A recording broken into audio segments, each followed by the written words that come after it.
ரஜினி படத்தில் நடிப்பதன் மூலம் எனது கனவு நிறைவேறிவிட்டது என்று நடிகை தன்ஷிகா கூறியுள்ளார்.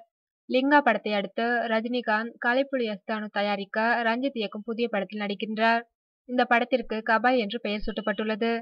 இந்த படத்தில் ராதிகா ஆப்தே நாயகியாக நடிக்கின்றார். நடிகை தன்ஷிகாவும் ஒரு முக்கிய வேடத்தில் நடிக்கின்றார். தன்ஷிகா உண்மையிலேயே ரஜினியின் தீவிர ரசிகை. ரஜினி ரசிகர்களின் விழாக்களுக்கு தவறாமல் செல்பவரும் கூட. சிறு படங்களில் நாயகியாகவும் பெரிய படங்களில் சிறிய சிறிய வேடங்களிலும் நடித்து வந்த அவருக்கு ரஜினி படத்தில் நடிப்பது பெரிய முன்னேற்றமாகும். இது குறித்து தன்ஷிகா கூறுகையில், ரஜினிகாந்த் மிகப்பெரிய நடிகர். அவருடன் நடிப்பதற்கு எல்லா நடிகைகளுமே ஆசைப்படுவார்கள். எனக்கு அந்த அதிர்ஷ்டம் எதிர்பாராத விதமாக கிடைத்துள்ளது. நான் சிறிய வயது முதலே ரஜினிகாந்தின் தீவிர ரசிகை. அவர் நடிக்கும் எல்லா படங்களையும் பார்த்து விடுவேன். அவருடன் நடிக்க வேண்டும் என்பது எனது கனவாக இருந்து வந்தது. தற்போது அது நிறைவேறியும் இருக்கின்றது. என் சினிமா வாழ்க்கையில் இதைவிட சிறந்தது வேறு எதுவும் இல்லை. கடவுளுக்கு தான் நன்றி.